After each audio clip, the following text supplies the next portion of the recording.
저희를 믿고 찾아와준 의뢰인들에게 후회하지 않도록 만들어드리고 싶다라는 게 목표입니다. 안녕하세요. 법무법인 구은 부동산 전담팀장 서진수 변호사입니다. 오늘은 경기도 집합건물 분쟁조정위원회 위원이자 부동산 전문 변호사이신 이호영 변호사님과 함께 영상을 준비했습니다.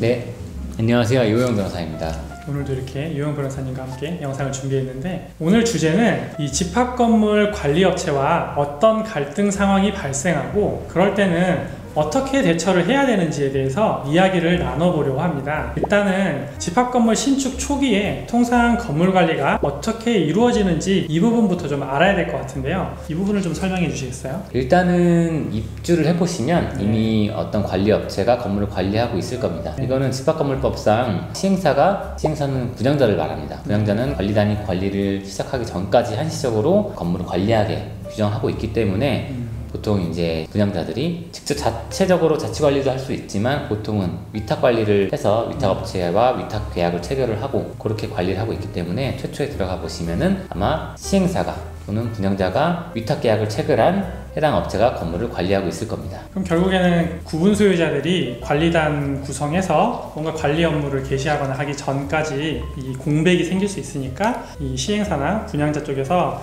임시로라도 건물 관리를 할 수 있는 사람을 일단은 선정해서 건물 관리를 하다가 구분 소유자들이 뭔가 관리단을 만들거나 하면 이제 자연스럽게 넘겨주는, 그렇죠. 약간 이런 방식으로 되어 있는 거군요. 예, 맞습니다.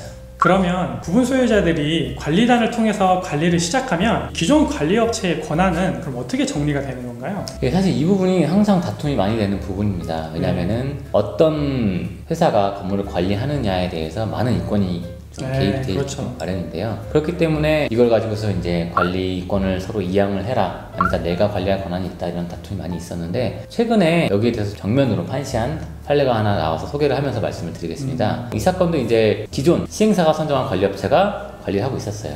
근데 관리단이 형성이 되면서 기존 시행사가 선정한 업체한테 이제 나가고 관리 권한을 우리가 달라 했는데, 그 계약을 그러면 뭐 해지를 해야 되는 거냐, 계약이 계속 유효한 거냐 라고 다툼이 됐던 상황입니다. 근데 법원에서는 뭐라고 판단을 했냐면, 애초에 아까 말씀드린 것처럼 분양자가 위탁한 관리 계약에 따라서 관리 권한을 행사할 수 있는 거는 어디까지나 새롭게 관리단이 성립되기 전까지 한정이 되고, 관리단이 성립이 돼서 관리 업무를 시작을 하면은 그 기존의 분양자와 위탁 계약을 체결한 관리업체는 더 이상 권한을 상실하고 자연스럽게 관리단이 그 권한을 행사할 수 있게 됐다라고 판시를 했습니다. 즉 이런 판례를 지금 어떤 의미냐면, 이제부터는 좀 명확하게 해야 될 게, 새로 관리단이 형성이 돼서 이제 관리 업무를 개시하면 자연스럽게 기존 위탁회사는 관리 권한을 상실하고 특별한 해지 절차 밟지 않아도 상관없을 것 같습니다. 그냥 자연스럽게 관리단이 업무를 가져온다고 생각하시면 될 것 같습니다. 워낙에 이제 관련된 분쟁이 많다 보니까 대법원에서 이번에 좀 정리를 해준 거군요. 네, 맞습니다.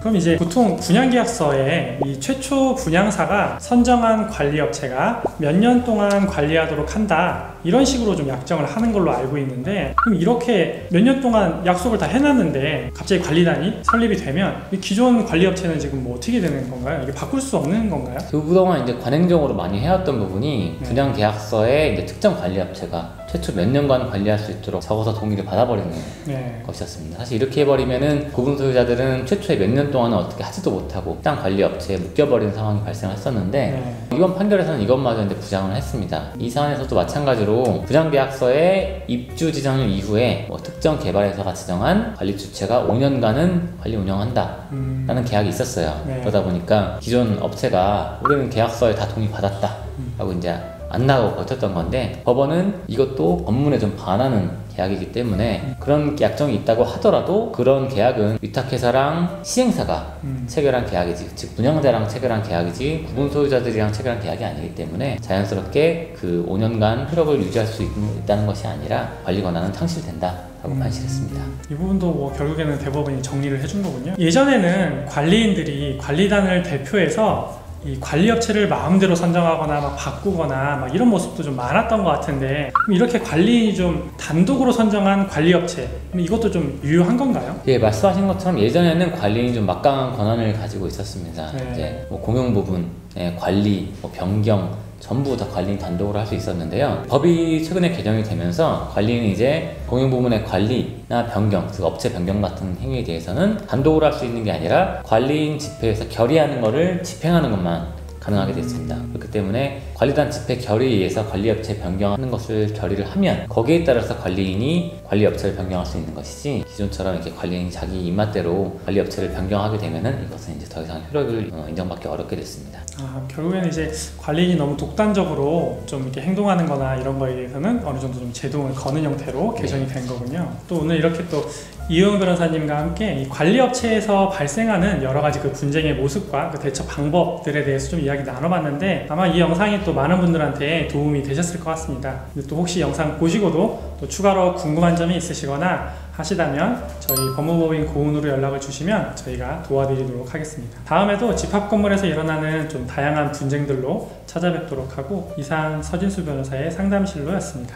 감사합니다.